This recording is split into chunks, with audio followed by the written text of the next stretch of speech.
This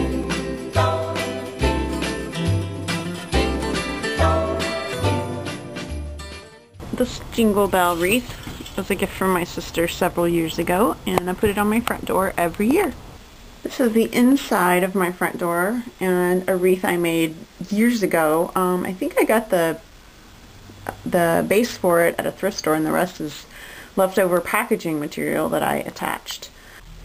This is going up our stairway. I don't actually decorate upstairs, but I do put the pre-lit holly wrapped around the banister going up.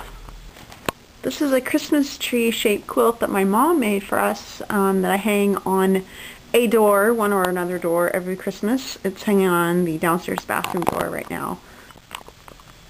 I thought you guys might be amused to know that I decorate my downstairs bathroom as well. This is the room with the Hobbit wall in it, and I put Christmas lights in here every year.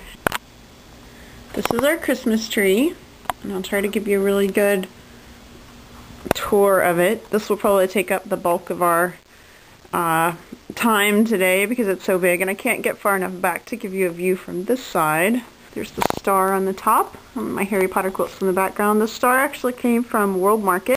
We have loads of handmade ornaments on here. Lots of crocheted things. I have crocheted bells.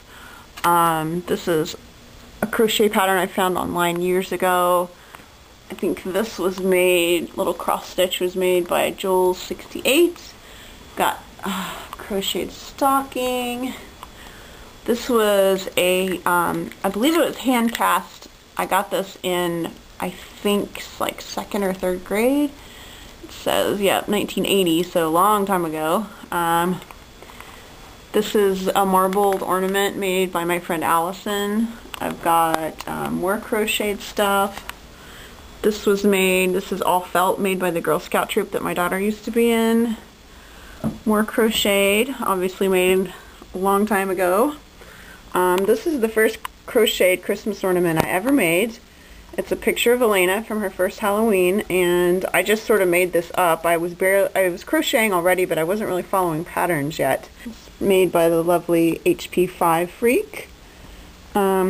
This is my stocking ornament tutorial that you can find on my blog, and I added a little lightning bolt because obviously Harry Potter.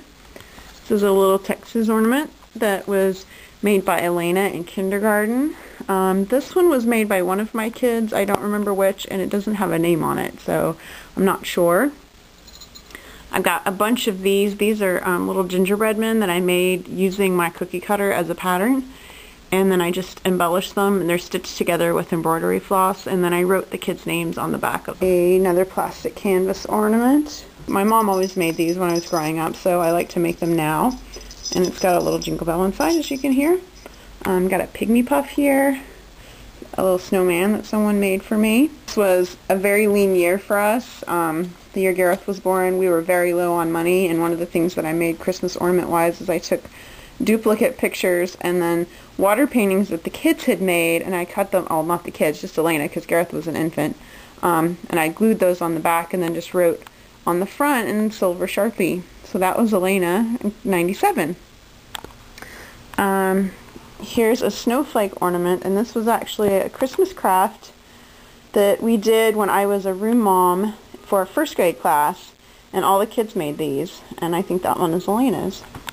Here we have a knitted snitch from one of my multitudes of online friends, and I have a Ravenclaw, and this beautiful patchy heart, which I believe was made by Woozle Mom.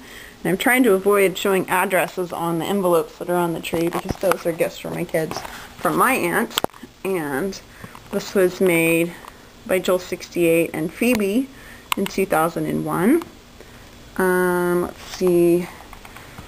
Here's a little wand that I made. I had made wands for a swap, and I had some leftover parts, so I made a tiny one and made it into a Christmas ornament. My sister made this one, if I'm not mistaken. And then I know my sister made this one because she made this for me when she was like maybe 12 or 13, and it's all hand stitched and it's got Christmas fabric. This is a poor little guy who's missing an ear Didn't realize he was missing an ear. But anyway, little reindeer I made. And he's actually made out of a Pringles can and has a picture of Elena on the other side with, looks like Bambi. And now he's missing 2 ears, so I guess I have to do some reindeer surgery later. Here's another one from the year I said that we had a really lean year. This was Gareth in '97, his very first Christmas.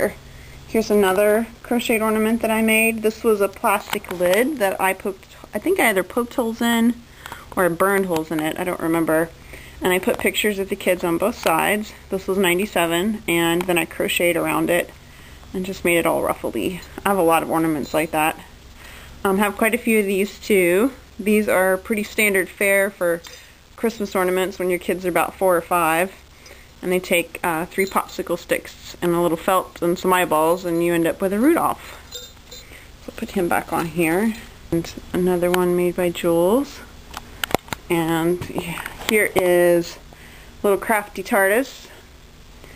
And this is one of my ornaments that I make. It's a wire wrapped ornament with beads on it. Girl Scout ornament. I cut out a lot of these stars and stitched them together, and then the girls decorated them. I wasn't the only one doing it, but I did do quite a few of them. And then here's a little styrofoam snowman who's got beads and things stuck in him. Here's another. This was a crocheted ornament I made years ago. And actually what it is a little candy, like it was filled with candy, and then it has like little handles on it, and then you untie it, and then that was that.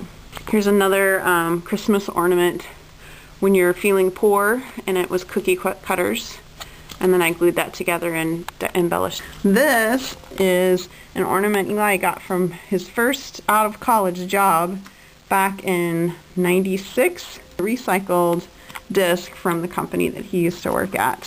This one I made last year. This is craft foam and just sticky letters, and then I stitched with embroidery floss around. And there are at least 3 snitches on here. I didn't show them all.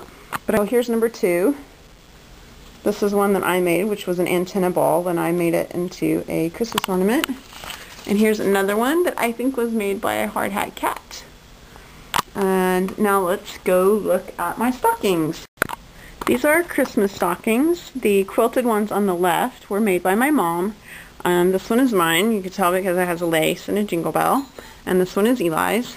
Elena and Gareth's stockings, I actually designed Elena's stocking before I knew how to read a crochet pattern. And I made it, and the original top was a little bit different, and then when I knew Gareth was going to be born, since he was born in December, I had his stocking made and ready to put together before he was born, and I actually took hers apart and changed the top so that they would match. And they love these because they're really stretchy because they're crocheted. I also have stockings for my kitties. They're by the windows. I have to move that a little bit. This is Marie's. And the date on the stocking is the year that we got them. It's not the year they were born. Like the kids, this is the first Christmas that we had them. And on the kids' stocking, we have their first Christmas, which also happens to be the year that they were both born. And there's Merlin's. And I just, that's Merlin's tail, swiping down there by Tackets. That's Merlin's tail. There's Tackets. And these were just 2 pieces of felt, and I just freehand drew a paw, and then that's 1 piece of white felt. So it's 3 pieces of felt. And then I just wrote their names and the years on with fabric paint. This is a bleach bottle Santa that my mother-in-law gave me years ago, and I hang him up every year. You can see he's made from a bleach bottle, and she said she got him at a craft fair, and I really like him. I think he's funny. I have a Santa over here that my mom made, and he's a little worse for wear because when the kids were little they used to play with him. He used to have a belt buckle, but his belt buckle's gone now. I don't actually know what happened to it. This is where we hang our Christmas cards, and usually we end up with either 3 or 4 rows of yarn, and then I just keep adding Christmas cards until I run out of space. The thing I have to show today is this sweet little wreath, which was made when Gareth was in kindergarten, and those are his handprints and his thumbprints, and they make a wreath. Hope you guys enjoyed. I can't wait to see your Christmas decorations. Hanukkah decorations, Kwanzaa decorations, or whatever holiday you might be celebrating this December.